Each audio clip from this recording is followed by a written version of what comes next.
کہ تہجد کا قرآن، اس کے ذریعے تمہارے اندر قرآن سے عشق و جنون پیدا ہوگا۔ جب قرآن سے عشق و جنون پیدا ہو جائے گا پھر مولوی عاشق قرآن بن جائے گا۔ مولوی بننا آسان ہے، ہر سال اتنے بن رہے ہیں، ماشاءاللہ بڑی بات ہے، لیکن عاشق بننا مشکل کام ہوتا ہے۔ عاشق رونے دھونے سے بنتا ہے، عاشق عشق قرآن سے بنتا ہے۔ صاحب قرآن و بے ذوق طلب، العجب ثم العجب ثم العجب۔ اسی لیے کالج کے اور یونیورسٹی اسکولوں کے طلبہ طالبات کو بھی عاشق قرآن بننا چاہیے۔ اگر ایک عام مولوی عاشق قرآن نہیں بنتا، اس کی زبان میں تاثیر نہیں ہوگی، اور ایک کالج یونیورسٹی کا لڑکا اس کے اندر اگر عشق قرآن نہیں ہوگا تو اس کا تو ایمان خطرے میں پڑ جائے گا۔ اس لیے عشق قرآن بندے کے ایمان کو بچاتا ہے۔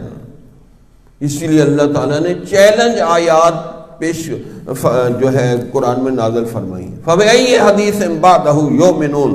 اللہ کی باتوں سے اگر تمہارا ایمان نہیں بنتا تو کس کی باتوں سے بنے گا؟ وَمَا لِهَٰؤُلَاءِ الْقَوْمِ لَا يَكَادُونَ يَفْقَهُونَ حَدِيثًا۔ اس مسلمان قوم کو کیا ہو گیا ہے، یہ اللہ کی بات سمجھنے کے قریب بھی نہیں آتے۔ فلاں فلسفی کو میں نے پڑھا، انگریزوں کے عاشق بنے ہوئے ہیں، کافروں کے عاشق بنے ہوئے ہیں کہ جی میں فلاں سے متاثر ہوں، فلاں سے متاثر ہوں، تو اللہ سے اور رسول سے متاثر نہیں۔